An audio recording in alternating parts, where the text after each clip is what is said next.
के हमारी देवी के गुणानुवाद का कथन करती रहे। कथा का फल क्या है? ये कथा का फल मैं आपको आज ही बता दे रहा हूं। अंत समय, कथा के अंतिम समय एक फल मिलता है। फल क्या क्या? हम कुछ सीख कर जाए तो आज ही सीख लो। ये जो वाणी है, गुणानुकथने श्रवणो कथायाम, जो हमारी वाणी है वो सदैव भगवान के ही गुणानुवाद करे, इसकी उसकी चुगली ना करे, निंदा ना करे, गाली ना दे। लेकिन आजकल होता क्या है भैया, जिसकी बुराई होती है कान वहीं जाते हैं। हम भजन रोक दें कि भजन रुक जाए, थोड़ा उसकी सुन ले, उसके बाद भजन कर लेंगे, पूजन कर लेंगे। पहले उसकी तो पड़ोसी के घर में कान लगा के चुप, थोड़ा उसका तो सुन लेने दो, क्या बात है। ये होता है। हम किसी की निंदा स्तुति ना सुने।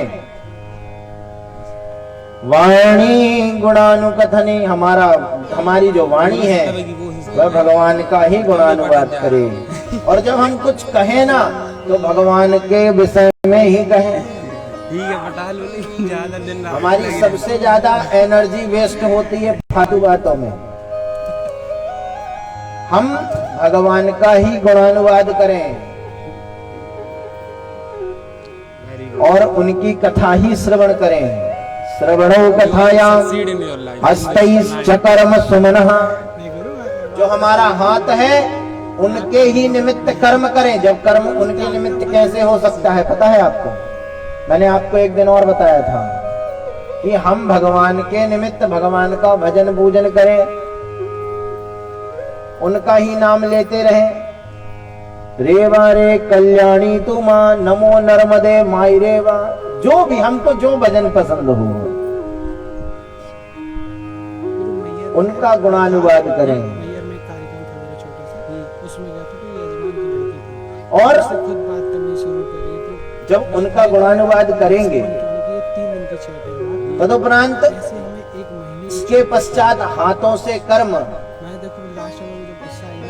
और जब हम चले तो उनकी प्रदक्षिणा हो।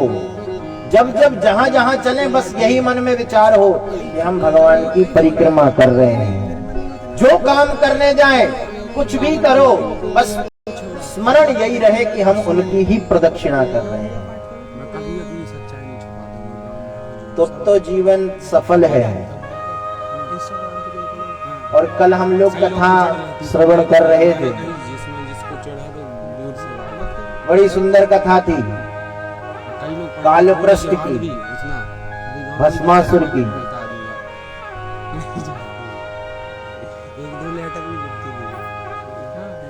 भस्मासुर की कथा में हम लोगों ने श्रवण किया कि भगवान ने भस्मासुर से भगवान शंकर को, भगवान को बचाया, उनका पोषण किया, रक्षण किया। और मित्र तो वही है जो कठिनाई में, कष्ट के समय में काम आए।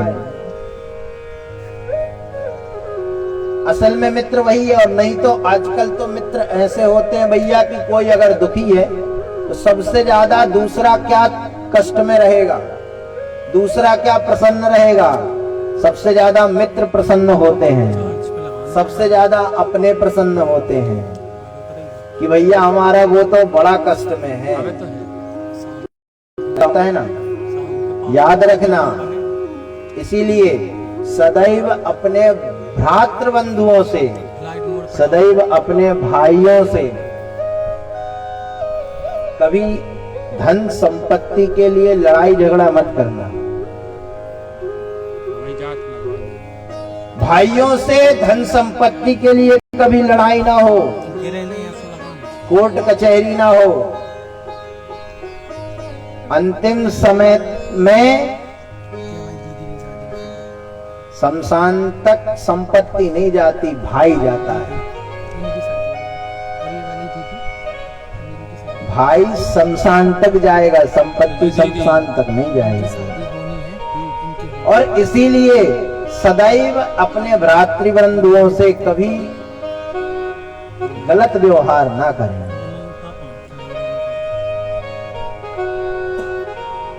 हाँ, तो हम कथा कह रहे थे कि मित्र भगवान श्री नारायण और भगवान शंकर। भगवान नारायण ने कहा कि हे प्रभु, आप वहां छिप जाना।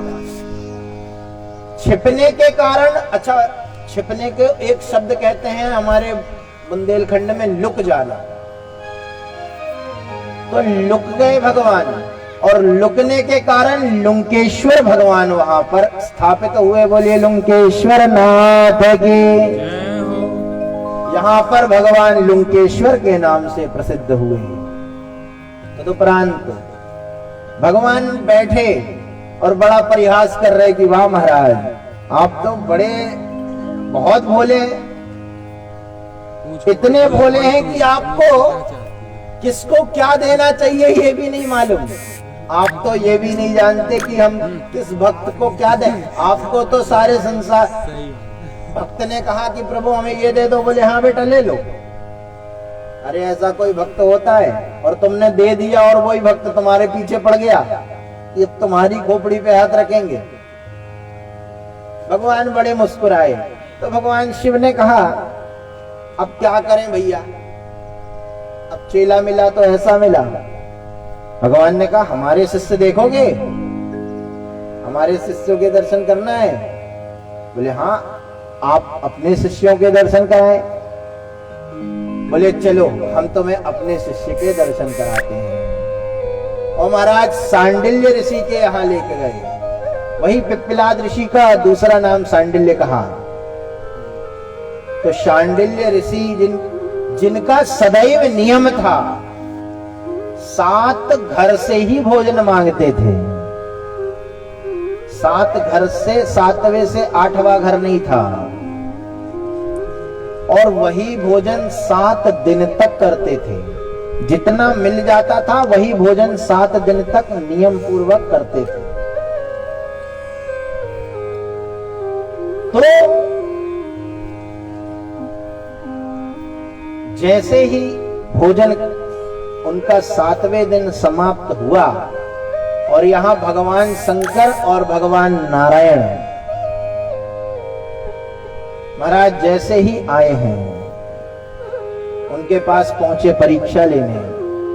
और परीक्षा लेने पहुंचे, उनके घर अंतिम भोजन था। अंतिम भोजन का अंतिम कौर खाकर जैसे ही शांडिली ऋषि की पत्नी शांडिली, उन्होंने जैसे ही भोजन किया तो वे महाराज आ गए। बोले भिक्षाम देहि माता जी, भूख लगी है। अब क्या करें? नियम यह है कि 7 दिन 7 घर में के अलावा 8वें घर में भोजन नहीं होता, और 8वें घर में भोजन करते भी नहीं है। और जब तक 7वां दिन चल रहा है उसके बाद फिर भिक्षा भी नहीं ले सकते। क्या करें? पड़ोस में एक के यहाँ गए, और जब उनके यहाँ गए तो महाराज कुछ अन्न की व्यवस्था कर दीजिए। तो वो तो बनिया बुद्धि, उसने कहा कुछ भार बराबर कुछ चीज रख दो, जितने भार की होगी उतने भार का हम आपको अन्न दे देंगे। और जैसे ही कहा तो माता को लगा कि मेरे घर से कोई ऋषि भूखा ना जाए। बारंबार यह सोचकर कि मैं क्या रख दूं, क्या रख दूं। और माता ने कटार उठाकर अपने स्तनों को काटकर उसके सन्मुख रख दिया। और जैसे ही रखा, यहां भगवान शिव भगवान नारायण देखते रहे कि हाँ मां, ये क्या किया। मुख से मां का शब्द निकल गया, मां निकल गया। अब मां निकल गया तो मां होती है ना। भोजन तो किया, तदुपरांत भगवान ने आशीर्वाद दिया कि माँ आज तुमने हमें ये दिया, कल हम आपको अगले जन्म में आपका दुग्ध पान करेंगे, हम आपके पुत्र बनकर आएंगे। और यहां पर अगले जन्म में वही ऋषि सांडिल्य महाराज नंद बाबा बने हैं और उनकी पत्नी यशोदा बनी है। और आप सभी जानते हैं यशोदा और नंद बाबा की कथा तो आप लोग सब जानते ही हैं कि जिनके घर में 90 वर्ष के हो गए भगवान नहीं आए। भगवान ने वरदान दिया कि मैं आऊंगा, लेकिन प्रतीक्षा सब भगवान को भगवान प्रतीक्षा से ही मिलते हैं। कि नंदस्त्वात्मजोत्पन्ने जाता लादो महामनः आहूय विप्रान वेदज्ञा स्नातः सुचिलं कृतः। भगवान कृष्ण उन्हीं मात्र के गर्भ से उत्पन्न हुए हैं। अब जब भगवान श्री कृष्ण की बात आए तो थोड़ा 2 मिनट हम भगवान के उस परम दिव्य आनंद का उत्सव को मनाएं और उसके पश्चात कथा गंगा में अवगाहन करेंगे। नंद घरानंद भयो रे, आनंद भयो रे, जय जय कन्हैया लाल की। आनंद भयो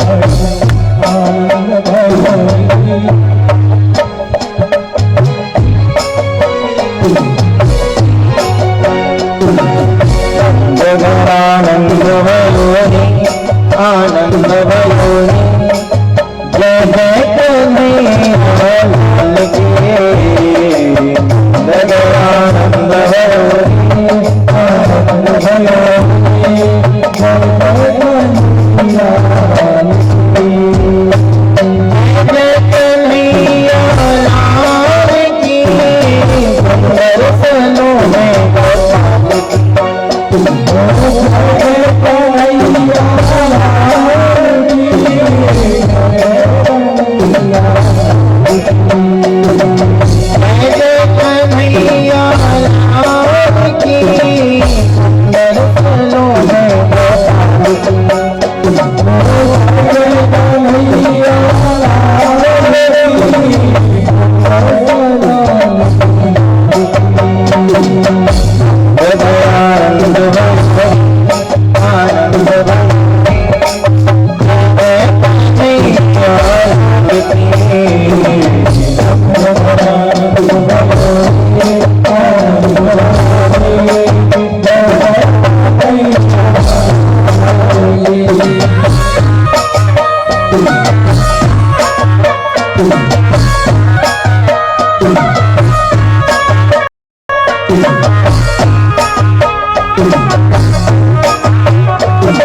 जाता रो महामना आहो प्राण वेद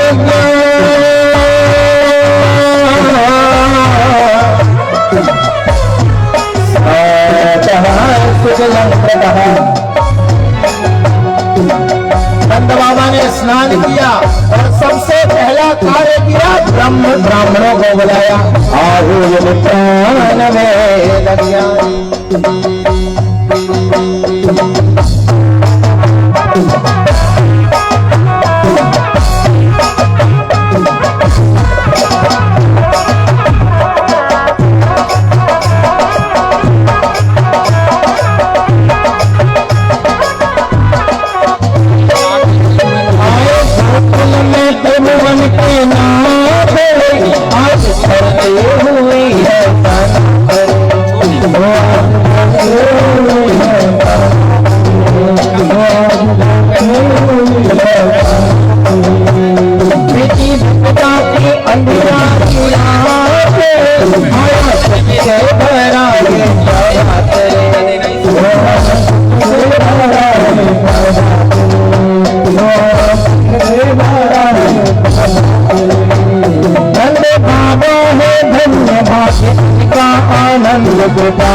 कृष्णचंद्र भगवान की।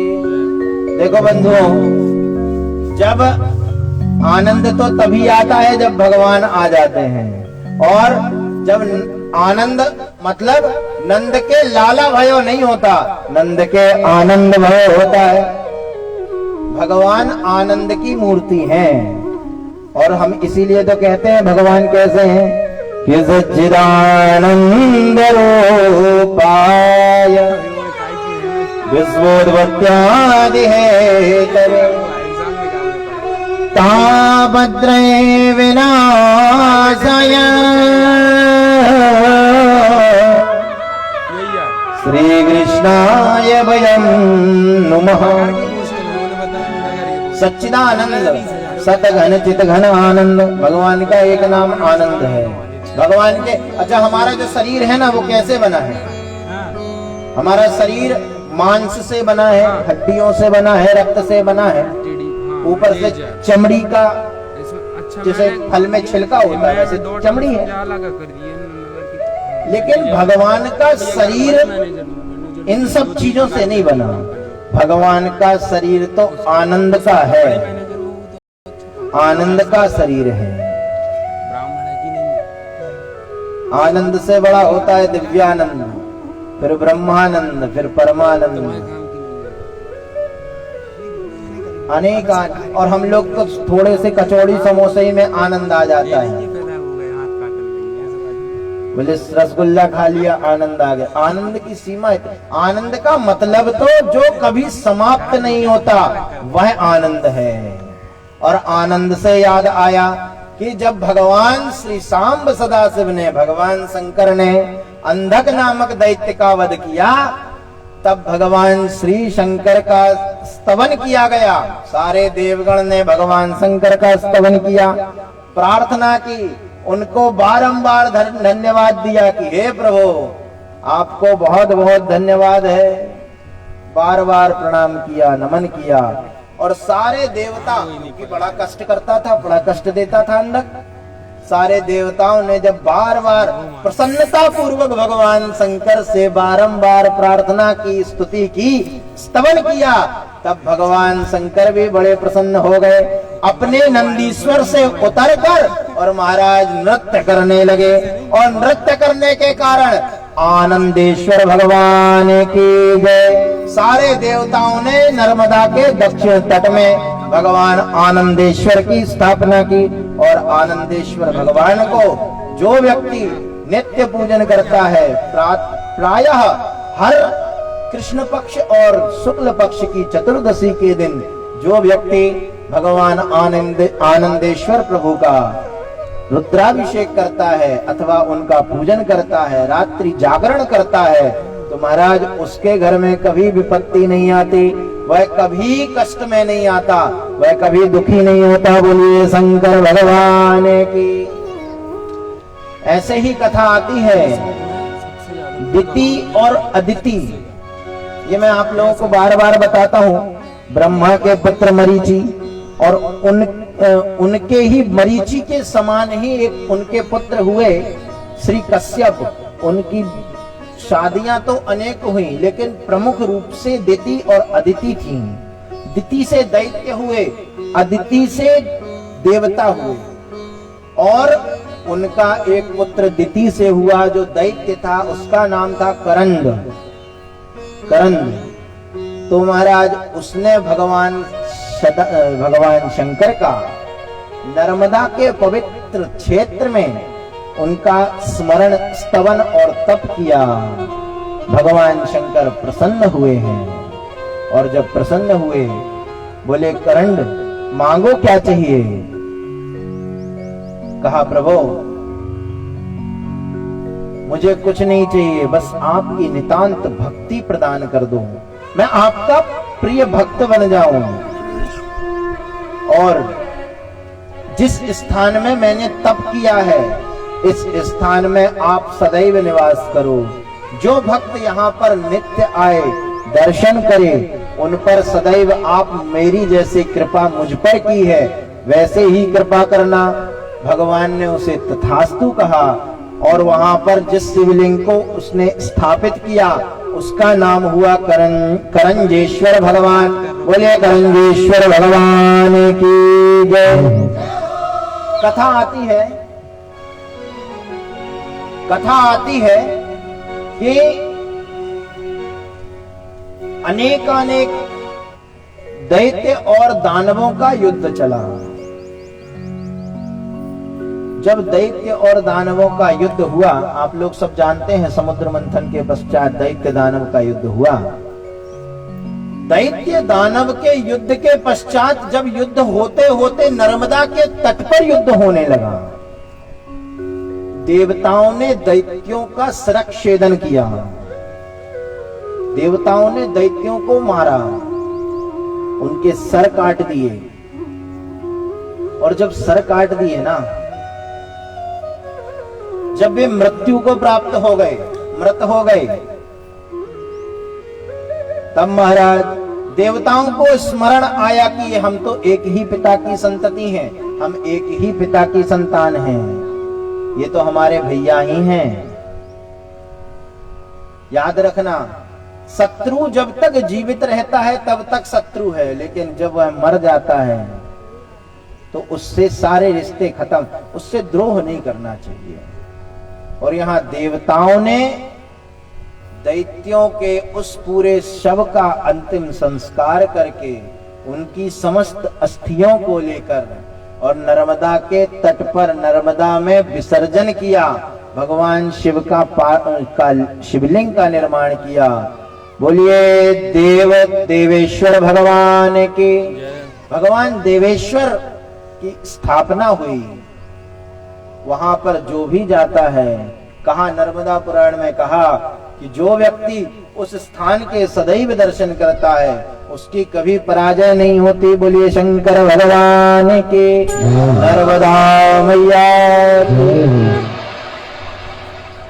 इसके पश्चात कथा आती है, भगवान शिव ने अपने पुत्र कुमार कार्तिकेय को आदेश किया कि हे कुमार, अब तुम बड़े हो गए हो,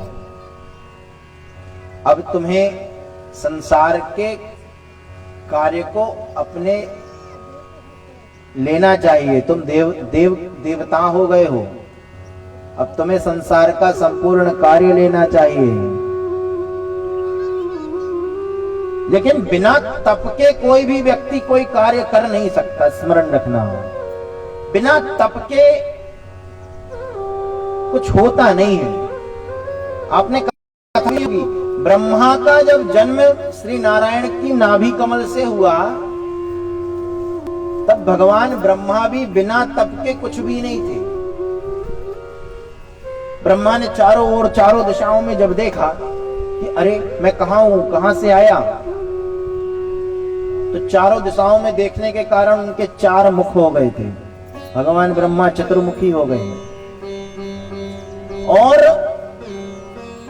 जिस कमल के पुष्प में ब्रह्मा बैठे थे, उस कमल के पुष्प, शायद इस कमल के मूल में मुझे कुछ पता चले, ये सोचकर ब्रह्मा मूल में गए, उस फूल के मूल में गए। जब फूल के मूल में गए, मूल नहीं मिला, और जब मूल नहीं मिला तो थक हार कर उसी कमल पर बैठ गए।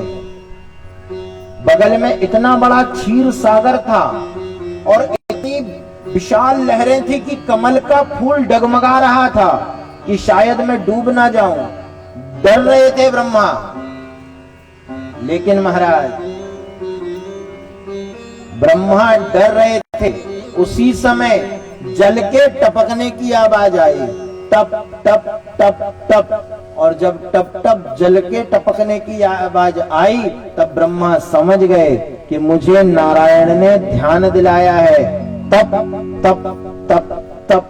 तो ब्रह्मा तप करने लगे, और तप करने के पश्चात ही ब्रह्मा का आत्म बल जो है जागृत हुआ। बिना तप के व्यक्ति का आत्मबल जागृत नहीं होता। सोना तभी निखरता है जब वो जलता है, जब वो तपता है तभी निखरता है।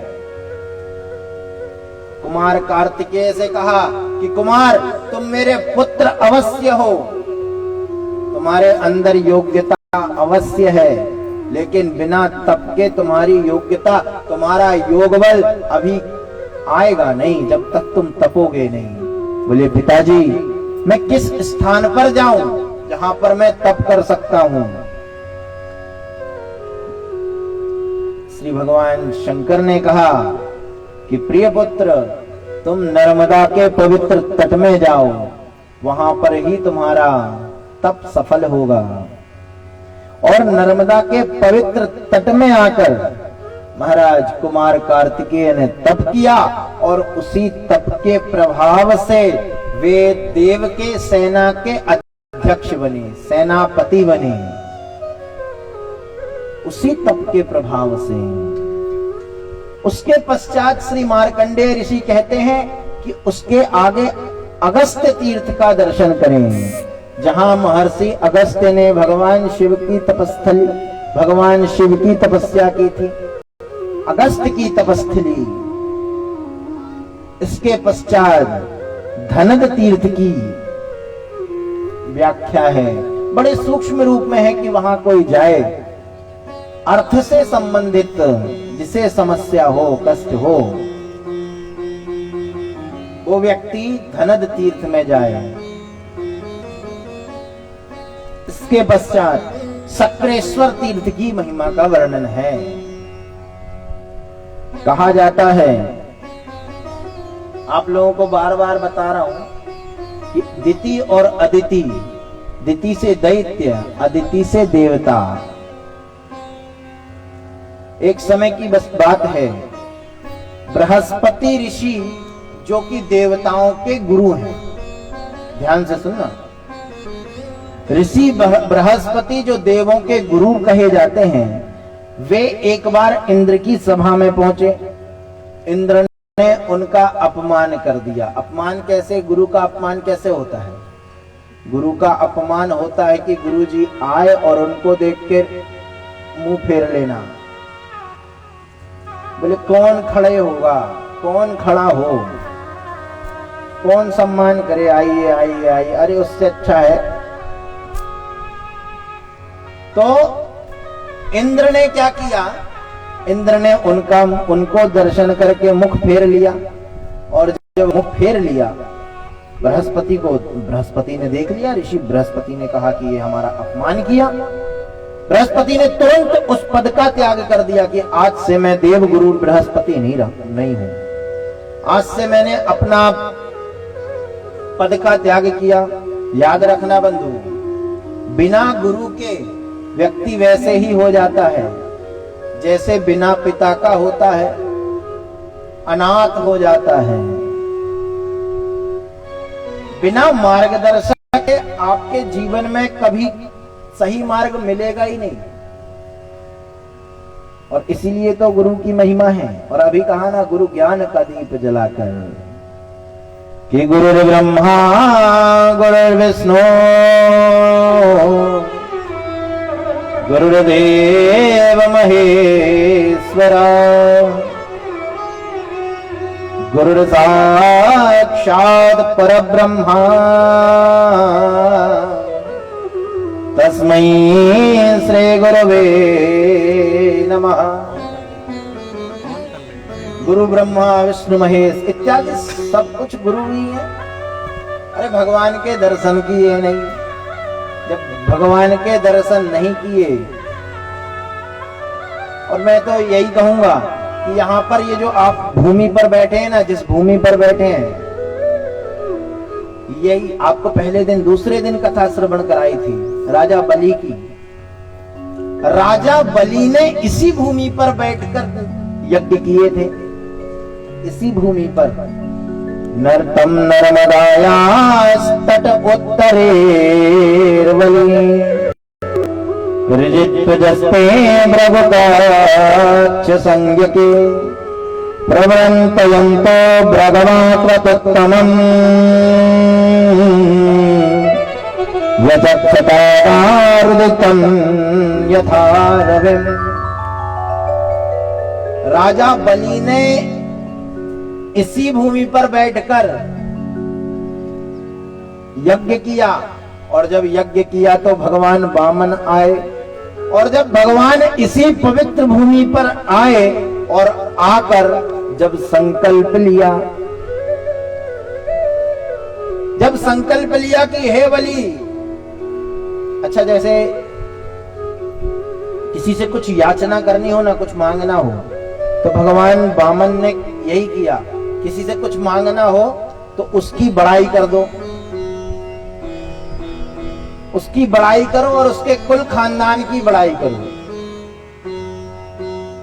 तो बड़ाई की, भगवान ने कहा कि वाह बलि भैया, तुमने तो बड़े सुंदर सुंदर कार्य किए, और तुम्हारे दादाजी तो और बड़े बड़े सुंदर कार्य, भगवान नारायण के परम भक्त प्रहलाद हुए, और तुम्हारे जो परदादा थे हिरण्यकश्यपु, वे तो महाराज उनकी कीर्ति का वर्णन ही क्या। अच्छा, किसी भी व्यक्ति से अगर उसके परिवार, उसके विषय में तो ठीक है, उसके परिवार के और दादा परदादाओं के विषय में चर्चा की जाए तो बड़ा प्रसन्न हो जाता है कि अरे वाह, हमारे दादा तो परदादा को जानता है, बड़े प्रसन्न हो गए।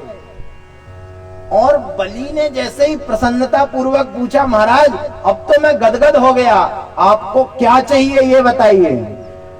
बोले अपने राम को कुछ नहीं चाहिए, हमको कुछ नहीं चाहिए, हम तो ऐसे ही संतुष्ट हैं, हम तो बस बता रहे थे।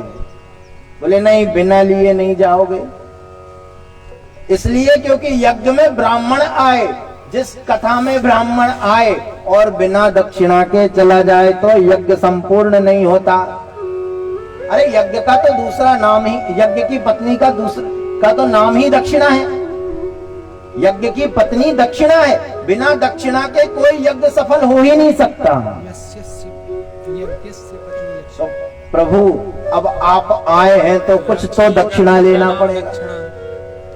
और वामन भगवान ने कहा कि अगर आप हमें कुछ देना ही चाहते हो, इतनी जिद कर रहे हो, तो हमें 3 पग भूमि दे दो, सिर्फ 3 पग भूमि। बलि ने सर पर हाथ रख लिया कि भैया मैं त्रिलोकी का राजा हूं, सारा संसार मेरे पास है, और ये बाबा जी आए हमसे 3 पग भूमि मांग रहे हैं। अरे महाराज तुम तो हमसे कहो, हम तुम्हें एक पूरे राज्य का राजा बना दें, बढ़िया सुंदर सी कन्या से विवाह करा दें, बढ़िया जीवन तुम्हारा धन्य हो जाए। भगवान वामन ने कहा हम इन चक्करों में नहीं पड़ते, हम तो बाबा जी हैं। हम तो कहीं भी जाते हैं, किसी के दरवाजे बैठ के अगर भजन करने लगे वो महाराज उठो यहाँ से, चलो बाहर निकलो। ये बड़ी समस्या है हमारे साथ, ये बड़ी झंझट है। इसीलिए आप हमको तो एक काम करो, बढ़िया 3 पग भूमि दे दो, हम 3 पग भूमि बैठ जाएं और लेट जाएं, और इससे ज्यादा हमें कुछ नहीं चाहिए। अच्छा, थोड़ा सा आध्यात्मिक अर्थों से देखा जाए कि भगवान ने किसी को 3 पग दिए हैं क्या? 3 पग मांगा, लेकिन 3 पग कभी किसी को नहीं दिए।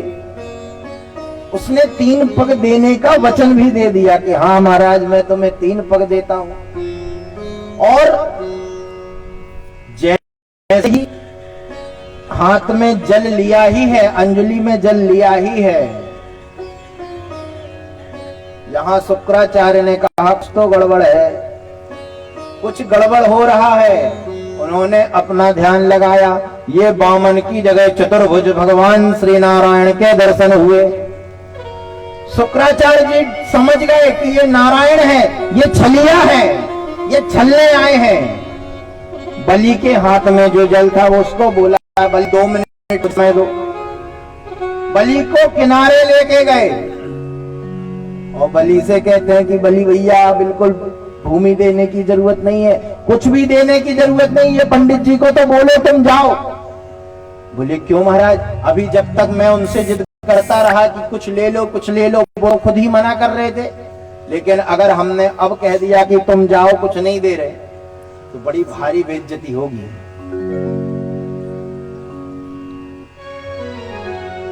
शुक्राचार्य ने खूब समझाया कि बलि तुम उन्हें कुछ मत देना। फिर क्या करें? जब समझ में नहीं आई बलि को, तो बलि को भगवान के विषय में शुक्राचार्य ने बताया, अरे बलि वो बामन नहीं है, वो ना बामन है ना त्रेपन है, वो तो नारायण है। जैसे ही नारायण सुना महाराज, बलि के अश्रुबिंदु गिरने लगे, रुदन करने लगे। और आज भाव विभोर होकर बलि कह रहे हैं, गुरुजी, हम गुरुजी की बात कर रहे थे ना, कि गुरु गोविंद खड़े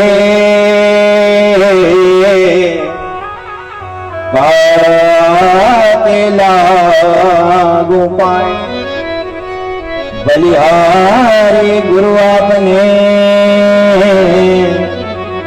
गोविंद दियो बता। गुरुजी बहुत बहुत धन्यवाद, बहुत धन्यवाद। आज मैं पहले आपका चरण वंदन करूंगा, बाद में नारायण को प्रणाम करूंगा, क्योंकि आपको ही धन्यवाद, आपने ही मुझे नारायण का दर्शन कराया। बोलिए भक्त वत्सल भगवान की। तो यहाँ पर श्री शुक्राचार्य जी ने गुरु को प्रणाम किया यहाँ बलि ने। और मैं कथा कह रहा था कि बिना गुरु के कोई गति नहीं है। इसीलिए श्री बृहस्पति नाराज होकर जब इंद्र के दरबार से चले गए, जब बृहस्पति गए तब कथा आती है कि बृहस्पति के जाने से हाहाकार मच गया, सारा स्वर्ग इधर उधर थर-थर कांपने लगा। क्या करें? तब एक उपाय सूझा। विश्वरूप नामक जो 3 मुख वाले थे, वे ब्राह्मण, उनको देवताओं का गुरु घोषित किया कि देव गुरु विश्वरूप आज से होंगे। वे विश्वरूप बड़े अच्छे थे, यज्ञ याग में इत्यादि में सब में बड़े अनुकूल थे, लेकिन उनमें एक कमी थी। देवता भोजन कैसे करते हैं? आहुतियों से। तो जब तक आहुतियां गुरुजी डालते तब तक देवता पुष्ट रहते। लेकिन यहां जो विश्वरूप थे वो देवताओं को आहुति तो डालते ही थे, साथ में दैत्यों के नाम से भी आहुति डालते थे। ये बात इंद्र को पता चल गई। इंद्र को बड़ा दुख हुआ कि लो हमने गुरुजी बनाया और ये गुरुजी तो हमारे द्रोही निकले।